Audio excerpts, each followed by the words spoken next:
All right, so that was a long night in Pittsburgh, but the Padres, they get the shutout win over the Pirates, 6-0. There was a lot that happened actually today, if you think about it. There was the news that Joe Musgrove was going to be back at some point during the Miami Marlins series coming up this weekend in Miami. So that's good. Then Ha-Seong Kim was scratched from the lineup with triceps soreness. So we'll see if he's going to be right back in there tomorrow or if that's actually going to be a real issue. But, Tyler Wade filled in pretty well at shortstop tonight. Bogarts was at second. And my goodness, Manny freaking Machado at third base. Another highlight reel play. He's been on a pretty good run here of making some amazing plays. There was those catches during the Dodgers series, right, where he was over the Dodger dugout. Then he was down the left field line. Then that Rocky series, right, I think he had a couple really good plays. And then here with the ball, I mean, was this his best play? I don't think it was his best play in a Padres uniform.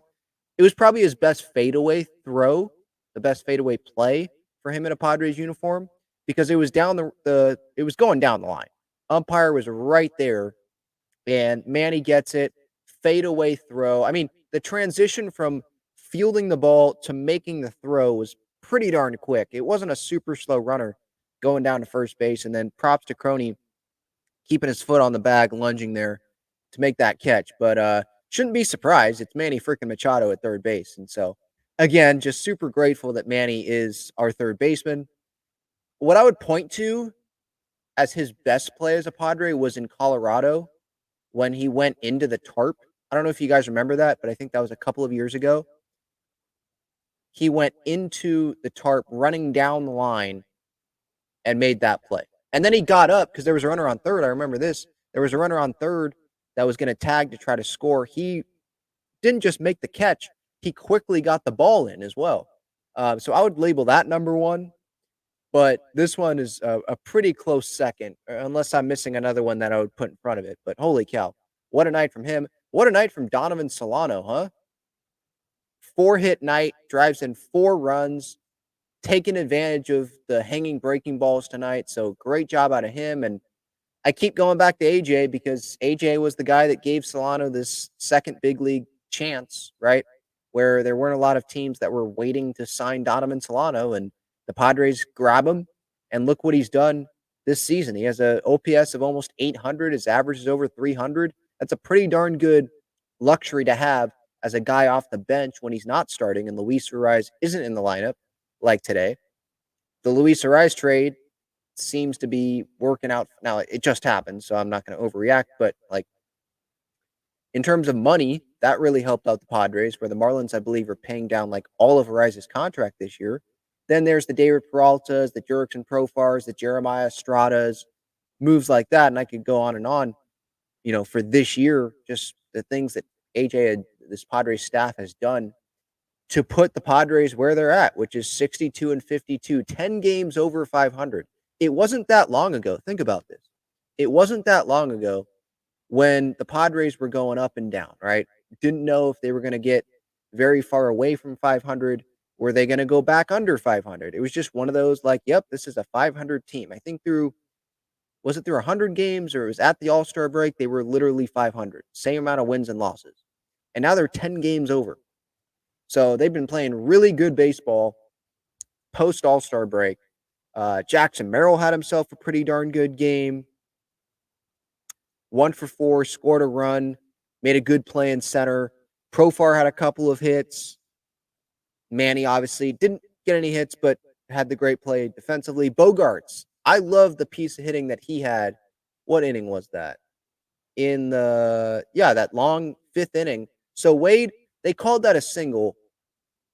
That was really the Padres taking advantage of the Pirates' not great defense. Rowdy Tellez should have caught that liner. Bay in center should have caught that ball. I mean, it was in his glove and then came out. That's an error on him, but Wadey will take the single, obviously. Solano with the single. Then Bogarts, that pitch was outside the strike zone. That pitch was where he got rung up on strike 3 later in this game, by the way, which was not a strike. Bogarts was jumping in the air as soon as that pitch was called. a strike by the home plate umpire. Like, what the heck? That's nowhere near the zone. That guy obviously wanted to get out of there. But that pitch was out, and Bogarts just takes it the other way. Great piece of hitting from him, and single me to death. I don't care. Just keep singling if you're going to hit this good, Xander. I'm loving watching this guy hit on a nightly basis for the Padres.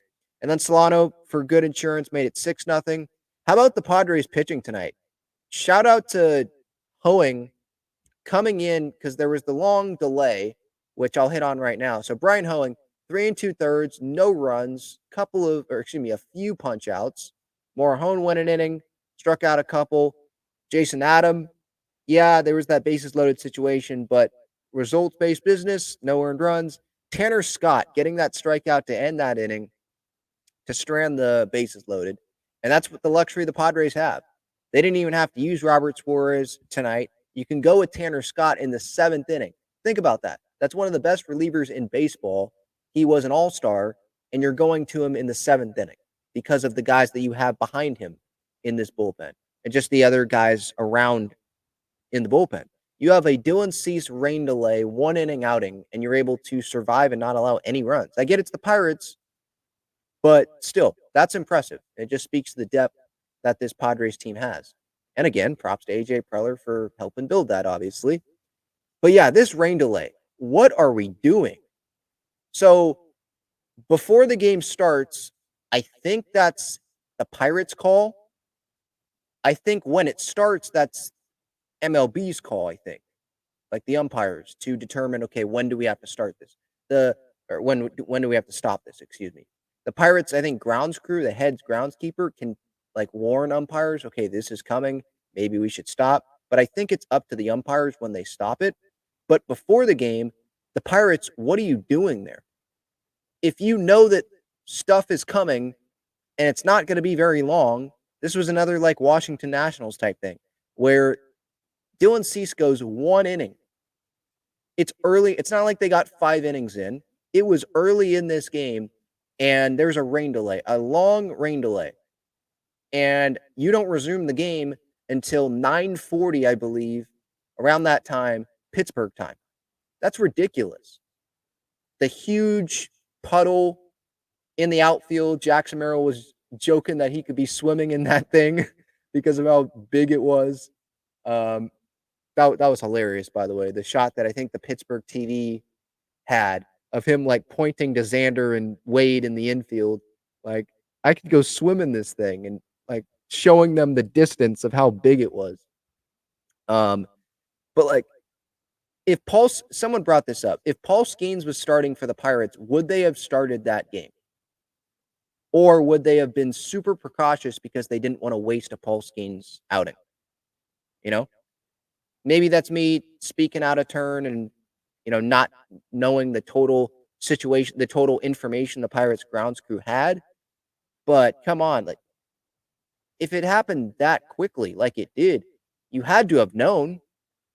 If they didn't know, then okay, then I take this back and you can't really control the weather. I get it. But when the Padres have their ace on the mound and the Pirates have whoever Bailey Falter on the mound, I mean, that's going to allow fans to make assumptions about what the Pirates were trying to do there, or the grounds crew, I should say. I just think that use precaution. When you're not playing in San Diego, you're not playing at Petco, you're playing at PNC Park. I assume that you saw something on the monitor, the weather, whatever, that something was going to come. It had been raining before. The tarp was on the field before the game. I don't know if anyone knew that, but the tarp was on the field before the game. So it's not like this just came out of nowhere. So that was disappointing because then we're sitting there. I mean, Andrew McCutchen tweeted, like, I don't know what we're doing. And that kind of felt like that was Major League Baseball and the grounds crew tonight in Pittsburgh. Nothing personal against those guys. It just feels like the situation could have been handled better. That's all. But, the Padres, they get the win. There was some good pitching. good offense. Donovan Solano continues to be one of the great stories for the Padres this year.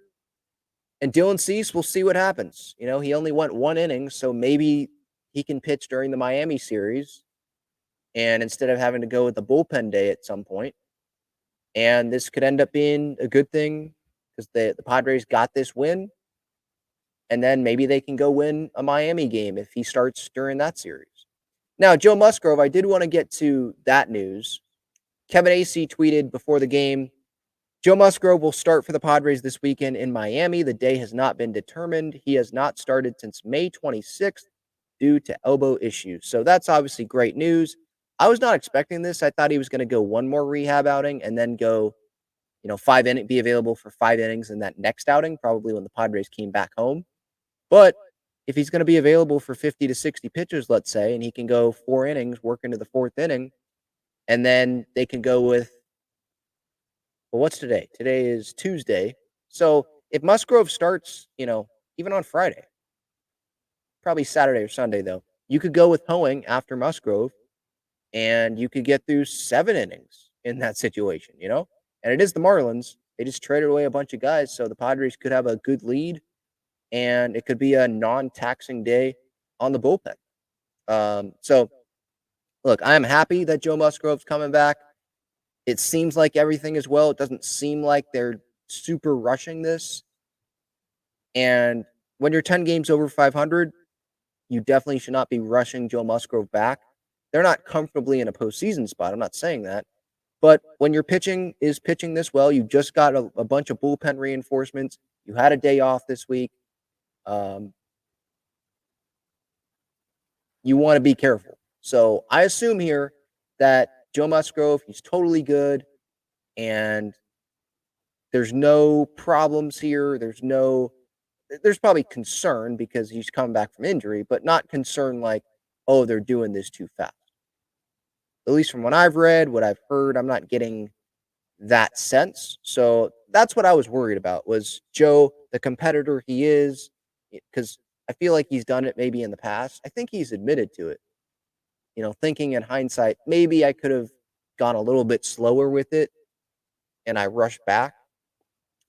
So hopefully that's not what is happening here. It doesn't seem like it, but that's great because if you have a rotation of Cease, King, Waldron, Musgrove, and Martin Perez, and then you have Randy Vasquez, if you want him to have it be a 6 starter to, help with the innings of Waldron, King, Musgrove as he's just coming back, that could be a good thing, And the Padres do play a lot of games. What is it? 27 games in 28 days in a stretch coming up. So that could be a good thing to go to a 6-man rotation if you're getting the starts out of the rotation.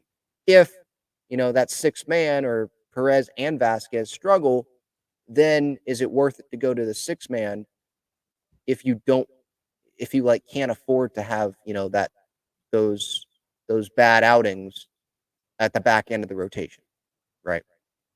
But, good news, Kim is the only, bad news today with the triceps. But Padres, they get the win.